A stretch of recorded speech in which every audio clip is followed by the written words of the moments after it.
আল্লাহ বলেন যদি আমি আল্লাহকে ভালোবাসতে চাও, আমি আল্লাহকে যদি পাইতে চাও, তাহলে আমার হাবিব আমার মুহাম্মদকে ভালোবাসো, আমার মুহাম্মদকে অনুসরণ করো।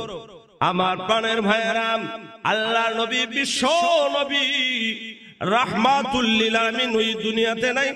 নবীকে সামনাসামনি নবীকে ভালোবাসা যাবে না, নবীকে মোবাইলের মাধ্যমে বলা যাবে না, চিঠির মাধ্যমে বলা যাবে না।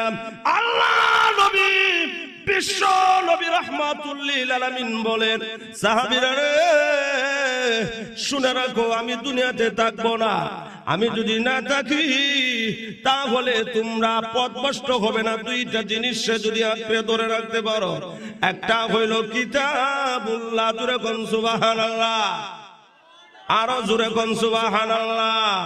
হ্যাঁ পানার মেয়েরা, আল্লাহ নবী বিশ্ব নবী রাহমাতুল লিল আলামিন কিতাবুল্লাহ দিয়ে আল্লাহর কোরআন, আল্লাহর কালাম শরীফকে বুঝিয়েছেন।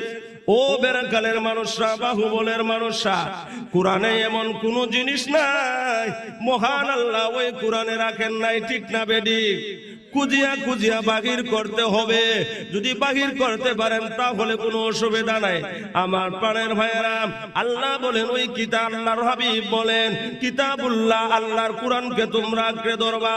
দুই নম্বরটা হইল সুন্নতে রাসূলুল্লাহ, আমি হাবিবের, আমি রাসূলের সুন্নতকে যদি তোমরা ধরে রাখতে পারো তাহলে তোমরা পথভ্রষ্ট হইবা না। বলেন সুবহানাল্লাহ। কয়জনে সুন্নতরে ধরে রাখে? আমার প্রাণের ভাইয়েরা, সুন্নত গড় থেকে নিয়ে আন্তর্জাতিক পর্যন্ত আছে, ঠিক না বেঠিক? গড়ে যখন যাইবা তখন গিয়া সালাম করবা। গড়ের মানুষ যারা আছে, বিবি হইল স্বামীকে সালাম দেওয়া সুন্নত, ঠিক না বেঠিক? স্বামী হইলে বিবিকে সালাম দেওয়া কি সুন্নত? স্বামী যদি বর্তমানে বিবিরে সালাম দেয় তাহলে সমাজের মানুষে কইব বউ মিরুদ হয়ে গেছে গা, ঠিক না? কিছু মানুষ আসেনি না, আছে না? কিছু মানুষ আছে রে ভাই, বেটির কাপড়টা দইয়া দিলে কয় কয় দেখ বেটির কাপড় দইয়া দিয়েছে, বউ মুরিদ বালা কইরা করছে, ঠিক না বেটে?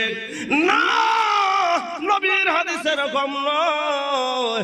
আল্লাহ নবী বিশ্ব নবী রাহমাতুল লিল আলামিন ঘরে প্রবেশ করে আম্মা জান হযরত আয়েশা সিদ্দিকা রাদিয়াল্লাহু তাআলা আনহাকে সালাম দিতেন। শুধু তাই নয়, কিচেন রুমে যাইয়া, রান্না করে যাইয়া নবীজি লক্ষ্য করে দেখে আয়েশা কিচেন রুমের কামগুলা করতেছে। নবীজি ডাক দিয়ে বলেন, আয়েশা গো, ও আয়েশা, তুমি যদি আলুটা কাটো তাহলে টমেটোটা আমার কাছে দাও, আমি কাটটা যে। জোরে কোন সুবহানাল্লাহ, আরো জোরে খান। আমার প্রাণের ভাইয়েরা, বর্তমানে এমন হইলে কি হইব রে ভাই? লক্ষ্য করে দেখেন, আপনি ঘর থেকে নিয়ে আন্তর্জাতিক পর্যন্ত আপনি আমার নবীর সুন্নত আছে। আসুন লক্ষ্য করে দেখেন, আপনি প্রস্রাবখানায় হোক আর বাথরুমে হোক, যেই জায়গায় ঢুকবা, ঢুকার সময় বাম পা দিয়া দোয়া পয়রা ঢুকবা, আবার বাহির হইবা ডান পা দিয়া। শুধু তাই নয়, আল্লাহ নবী বলেন মাথা ঢাকিয়া রাখবা, পায়ে স্যান্ডেল রাখবা। আমার প্রাণের ভাইয়েরা, আপনার আড়ুগুলা ঘোরা থাকবে, এগুলা হবে সুন্নত। বসিয়া বসিয়া কোনো কিছু না বলতে পারলো, মনে মনে মনে মনে ইস্তেগফার, বড় অসুবিধা নাই। আসুন লক্ষ্য করে দেখেন, আমার প্রাণের ভাইয়েরা, নবীর সুন্নত গুলা ধরে রাখবেন। আল্লাহ নবীকে ভালোবাসবেন, কেমন ভাবে ভালোবাসবেন? নবীজি বলেন, দুনিয়ার যে সমস্ত মানুষ হোক না কেন, যতক্ষণ পর্যন্ত আমি নবীকে নিজের সন্তান, নিজের আত্মীয় স্বজন, নিজের স্ত্রী, নিজের বাল বাচ্চা, এই দুনিয়া ধন সম্পদ যা কিছু আছে সব কিছু আমি নবীকে যতক্ষণ পর্যন্ত ভালো না বাসে ততক্ষণ পর্যন্ত সে মুমিন হতে পারবে না। কার কথা? নবীর কথা। কার কথা? নবীর কথা রে ভাই। নবী বলেন যে দুনিয়ার সব কিছুর চেয়ে যদি আমাকে ভালো না বাসো, নবী বলতেছেন, ততক্ষণ পর্যন্ত মুমিন হইতে পারবে না। আজকে আমরা সম্পদের মায়া ছাড়ি না, ঠিক না বেঠিক? জানের মায়া ছাড়ি না। জানের মায়া যদি ছাড়তো তাহলে বেরাকালের মাহফিল ফজর পর্যন্ত মানুষ ভর্তি থাকতো। এটা বুঝি নবীর ভালোবাসা, নবীর বাগান মাদ্রাসা, ঠিক না বেঠিক? নবীর মাদ্রাসারা যদি ভালোবাসা হইতো তাহলে নবীকে ভালোবাসা হইতো, ঠিক না বেঠিক? এটা কি কোনো অসুবিধার কথা কইছি না সুবিধার কথা? আমার পানের ভাইয়েরা উচিতটা কইছি না বেচিতটা কইছি? উচিত কথা কইছি রে ভাই। কারণ হইছে উচিত বাত নাই, উচিত বাতে উচিত কথায় মাই বেজার আর গরম ভাতে বিলাই বেজার। কিছু মানুষ বেজার হইব, বেজার যদি হয়ে যায় কোনো অসুবিধা নাই। লক্ষ্য করে দেখেন সাহাবায়ে কেরাম ওই দুনিয়ার বুক বিলাস সব কিছু ছেড়ে দিয়েছে, ঠিক না বেঠিক? আরাম আয়েশ বিছানা সব কিছু ছেড়ে দিয়ে আল্লাহ নবী বিশ্ব নবীর জন্য পাগল হয়ে যাইত, ঠিক না বেঠিক? আরো জোরে জুড়ছে বলো। আমার পানের ভাইরা নবীর সাহাবায়ে কেরাম এক সাহাবী বাড়িতে যাইয়া গিয়া লক্ষ্য করে দেখে তার বাড়ির সকলে এবং এলাকার সকলে মিটিং করে, কি রে এ কোথায় যায় প্রতিদিন রাত্রে প্রতিদিন দিনে কোথায় যায় সে আমাদেরকে জিজ্ঞাসা করে না, যাদের সাথে আমাদের বনে না তাদের সাথে গিয়া উঠা বসা করে রে ফাঁসের ভাত করে দেওয়া দরকার। কি করতো? ফাঁসের ভাত করার অর্থ কি? লেনদেন, উঠা বসা, চলাফেরা, ব্যবসা বাণিজ্য সব বন্ধের সাথে এরে ফাঁসের ভাত করে দাও। নবীর সাহাবী গিয়া দেখে উঠানের মধ্যে বসিয়া তারা মিটিং করে আর বলে এরে ফাঁসের ভাত করে দাও। ডাক দিয়া জিজ্ঞাসা করা হইল, তুমি মুহাম্মাদের কাছে যাও, গিয়া তুমি লা ইলাহা ইল্লাল্লাহ পড়ো, 360টা দেবতার পূজা ছেড়ে দিয়েছো। শুনো, যদি মুহাম্মাদের ধর্ম না ছাড়ো আবার দেবতার পূজা আরম্ভ না করো, তাহলে তোমাকে এলাকার মধ্যে রাখা যাবে না, এলাকা থেকে তোমাকে তাড়িয়ে দেব। নবীর সাহাবী বলেন, এলাকা থেকে বিদায় করে দাও, ফাঁসের ভাত করে দাও, বাড়ি ঘর থেকে বিদায় করে দাও, আমি আর আসবো না। কিন্তু মনে করো আমি মুহাম্মাদের কাজ একটা সেকেন্ডও ছাড়বো না, আমি চলে যাইব। বাড়ির থেকে চলে যাইতেছে আমার প্রাণের ভাইরা। বাড়ির থেকে চলে যাওয়ার পরে বাড়ির গেটে যাইতে না যাইতে উনার চাচা একজন ডাকতে বলে, বাতিজা যারে যা, অসুবিধা নাই, আমরার কথা তো মানলে হই না, তোর মা বাবার কত মানলে না, চাচার কত মানলে না, ভাই বাতিজা আত্মীয় স্বজনের কথা মানলে না।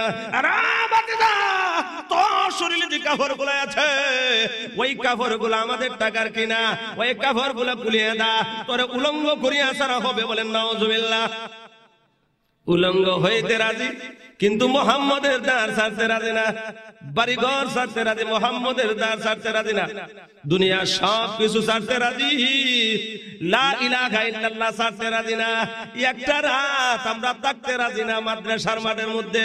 কত বড় আশিক, বুঝছেন আমার কথা? কত বড় নবীর আশিক, এমনি গান গায়, নবীর প্রেমে পাগল যারা প্রেম খেলা খেলে। বাপ রে বাপ, পাগল ছিল অস্করলি, নবীর প্রেমে দন্ত দেখালি। বাবা রে বাবা, গজল তো গাইছো কিন্তু সুন্নতের লেসনের সাথে তার নবীর প্রেমে পাগল, ঠিক না বেটি? আমার প্রাণের ভাইরা, নবীর প্রেমে সাহাবায়ে কেরাম পাগল ছিল, ঠিক না বেটি? ওই সাহাবী উলঙ্গ হয়ে বাড়ির থেকে বাহির হয়ে যায়, বাড়ির গেট থেকে বাহির হয়ে আবার চিন্তা করে দুনিয়ার সব যদি বলে যায়, আমাকে গর্ভধারিণী মা আমাকে বলতে পারে না, ঠিক না বেটি? মা দরজার সামনে গিয়ে ডাকতে, ও মা, আমার এলাকার সকল আমাকে বলতে পারে গো মা গো, আমার বাড়ি ঘরে সকল আমাকে বলতে পারে, ও মা তুমি গর্ভধারিণী মা আমাকে বলতে পারো না। মা তাকে দেখো গো, অন্ধকার রাতে আমাকে দেখা যায় না, মা আমাকে উলঙ্গ করিয়া ছাড়া হয়েছে, ও মা উলঙ্গ হইয়া আল্লাহর হাবিবের কাছে আমি কেমনে যাই, মা গো আমাকে একটা কাপড় দেখো মা, আমার লজ্জা স্থানটা আমি ঘুরে যাব। আমার প্রাণের ভাইয়েরা, এমন ভাবে বলার পরে এমন একটা কাপড় দেওয়া হইল যে কাপড়টা আটু গুললে কোমর ঘুরে না, কোমর গুললে আটু ঘুরে না। ওই কাপড়টা লাগাইয়া বিশ্ব নবীর দরবারে, বিশ্ব নবীর ঘরের সামনে বাড়ির উঠানের কোণার মধ্যে বসিয়া, নবীজির বাড়ির উঠানের কোণার মধ্যে বসিয়া এমনি মাঘ শীতের সময় শরীর কাঁপতেছে আর অপেক্ষা করতেছে কোন সময় আল্লাহ নবী বিশ্ব নবী রাহমাতুল লিল আলামিন ঘর থেকে বাহির হবে। এবার হঠাৎ করে নিগুণ রহমতের সময় আল্লাহ নবী বিশ্ব নবী রাহমাতুল লিল আলামিন ঘর থেকে যখন বাহির হইলেন, এমনি ওই সাহাবীটা একদম আসসালাতু ওয়াসসালামু আলাইকা ইয়া রাসূলুল্লাহ, আসসালাতু ওয়াসসালামু আলাইকা ইয়া হাবিবাল্লাহ। নবীজি একদম এত রাইতে আমার বাড়ির উঠানের কোণার মধ্যে বসে সালাম দিতেছ, ডাক দেখো আমি আব্দুল্লাহ। আল্লাহ নবী রাহমাতুল লিল আলামিন ডাক দা বলেন, কে রে কোন আব্দুল্লাহ? আমি তো ইসলাম গ্রহণ যারা করে আমার কাছে আসিয়া নব্য মুসলমানদের অনেকের নাম আব্দুল্লাহ রেখে দে। এমনি কয় আমি আব্দুল উজ্জা, যিনি ইসলাম গ্রহণ করার আগে তার নাম ছিল আব্দুল উজ্জা। নবীজি আপনি আব্দুল্লাহ রেখে দিয়েছেন, তাহলে আমার সামনে কেন আসো না? নবীজি আমার আত্মীয় স্বজনেরা, আমার এলাকার মানুষেরা আমাকে উলঙ্গ করিয়া ছেড়ে দিয়েছে, আর বলে লা ইলাহা ইল্লাল্লাহ ছাড়ার জন্য, আপনার ধর্ম ছাড়ার জন্য, আপনার কাছ থেকে চলে যাওয়ার জন্য। নবী গো আপনাকে ছাড়তে পারি না, আপনার ধর্ম ছাড়তে পারি না, দুনিয়ার সব কিছু ছাড়তে পারি, বিশ্ব নবী রাহমাতুল লিল আলামিনকে ছাড়তে পারি না। জোরে কোন জোরে কোন আমার প্রাণের ভাইয়েরা। এমনি সাহাবী ডাকতে বলে, নবীজি আমাকে কি চিনতে পারছেন? আল্লাহ নবী বিশ্ব নবী রাহমাতুল লিল আলামিন বলেন, হ্যাঁ তুমি তো ওই সাহাবী যিনি সকাল বেলা একটা কাপড় পরিধান করে আসতে, বিকাল বেলা ওই কাপড়টা আনতে না, আরেকটা নতুন একটা কাপড় আনতে ওই সাহাবী। তোমার কেন এমন অবস্থা? সবগুলা বলা হইল। নবীজি কেউ ডাকতে বলতেছেন, ইয়া রাসূলুল্লাহ, ইয়া হাবিবাল্লাহ, আল্লাহ নবী গো আমাকে একটা কাপড় দাও, আপনার একটা জামা দাও গো নবীজি, ওই জামাটা পরিধান করে আপনার সামনে আসবো। নবীজি একটা জামা দিলেন, জামাটা পরিধান করে নবীজির কাছে আসলেন। আসার পরে আল্লাহ নবী বিশ্ব নবী রাহমাতুল লিল আলামিন ডাকতে বলেন, ও প্রাণের সাহাবী বলো তোমার কি প্রস্তাব গুলো আছে, আর কি আছে বলো। এমনি ওই সাহাবী চোখের পারে ছেড়ে দিয়ে কান্দে আর ডাকতে বলে, ইয়া রাসূলুল্লাহ, ইয়া হাবিবাল্লাহ, মায়ের নবী, দিনের নবী, বিশ্ব নবী, আপনার কাছে 2 নম্বর আবদারটা হইল। 1 নম্বর আবদার আপনি রেখেছেন, আমাকে একটা জামা দিয়েছেন। 2 নম্বর আবদার, আমি যদি আপনার আগে মারা যায় নবী গো, ওই জায়গাতে আমার মা নাই, বাবা নাই, ভাই নাই, আত্মীয় স্বজন কেউ নাই।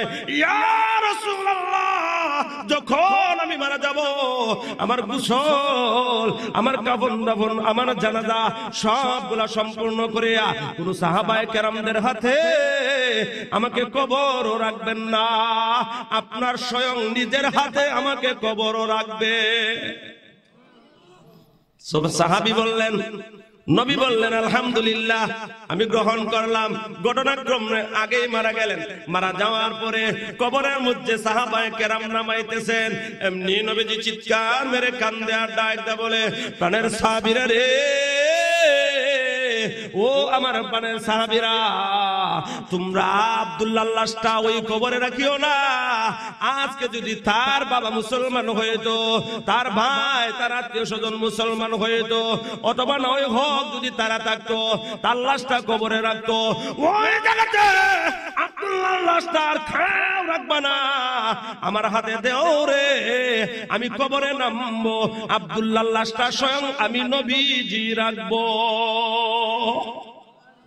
নবীজি কবরের মধ্যে নামলেন, লামিয়া লাশটা রাখলেন। রাখিয়া শুধু শেষ নয়, আরেক সাহাবী চিৎকার মেরে কান্দে, ইয়া রাসূলুল্লাহ, হে মাওলা, আজকে যদি আব্দুল্লাহর লাশটা না হইয়া আমার লাশটা হইতো, কতই না ভাগ্যবতী হইতাম আমি।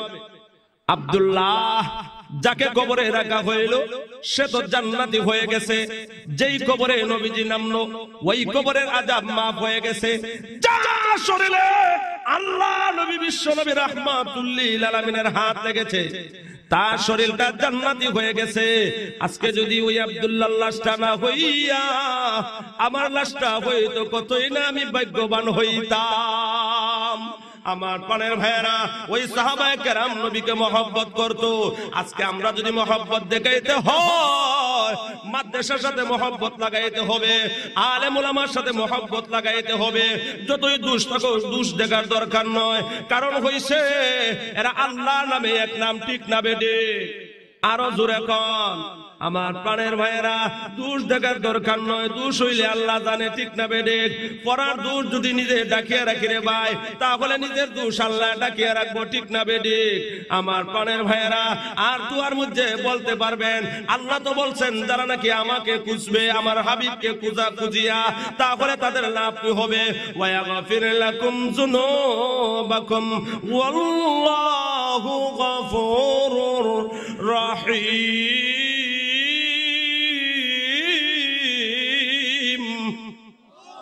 আল্লাহ বলেন আমি তাদেরকে মারা যাওয়ার আগে সম্পূর্ণ গুনাহ মাফ করে দিব, যদি আমি আল্লাহর হুকুম নবীর তরিকা তার ভিতরে থাকে। আমার প্রাণের ভাইরা, শুধু তাই না, আল্লাহ অন্য আয়াতে মধ্যে বলেন লা তাকনাতু মির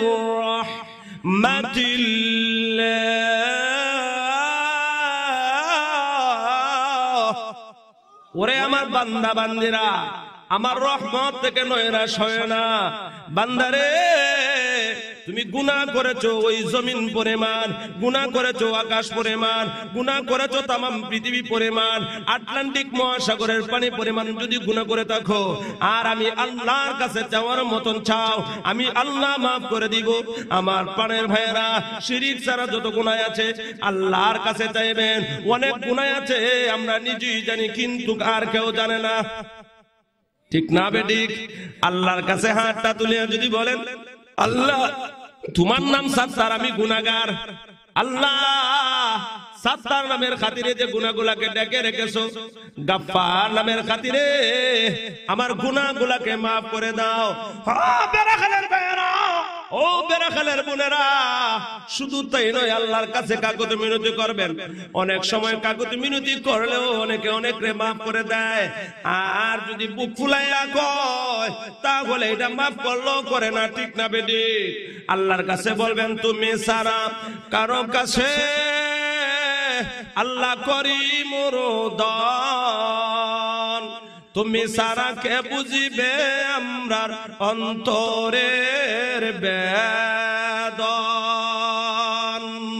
খালিক মালিক আল্লাহ পাক পরোয়ার, সবকিছু করিতে পারো কুদরতে তোমার। গুনাহ করছি বেজা হইছে মাফ কর, ব্রাদে গোলামের গোলামতর গুনারে কারণে আল্লাহ দূরে না রাখিও। আমরা যদি ভুলে যাই আল্লাহ তুমি না বলিও। গুনার বোঝা মাথায় লইয়া খানতেছি, মাফ করো গো মাবুদুল ইলাহি। এমন ভাবে কাকুতি মিনতি কইরা খানলে মহান আল্লাহ, আল্লাহ বলেন লা তাকানাতু মির রাহমাতিল্লাহ। আল্লাহ ঘোষণা দিয়েছে যে আমার রহমত থেকে তোমরা নৈরাশ হও না। ভাই, আল্লাহ যেন আপনি আমাদেরকে যে সমস্ত কথাগুলা শুরু থেকে পর্যন্ত শুনলাম আমল করার, বুঝার এবং কামিয়াব করার তৌফিক দান করে, সেগুলো বলে আমিন। মাহমুদুল হক বাহার সাহেব, উনাকে নিয়ে টেজো আসেন। আল্লাহ যেন আপনি আমাদের সকলকে যেন মাফ করে, সকলে বলে আমিন। আজকের মাহফিলের উসিলায় যেন আল্লাহ রাব্বুল আলামিন কাল কিয়ামতের ময়দানে আপনি আমাদেরকে মাফ করে দেয়। এই মাহফিলকে যেন আল্লাহ নাজাতের উসিলা বানিয়ে দেয়, সকলে বলে আমিন। ওয়া আখির দাওয়ানা আলহামদুলিল্লাহি রাব্বিল আলামিন।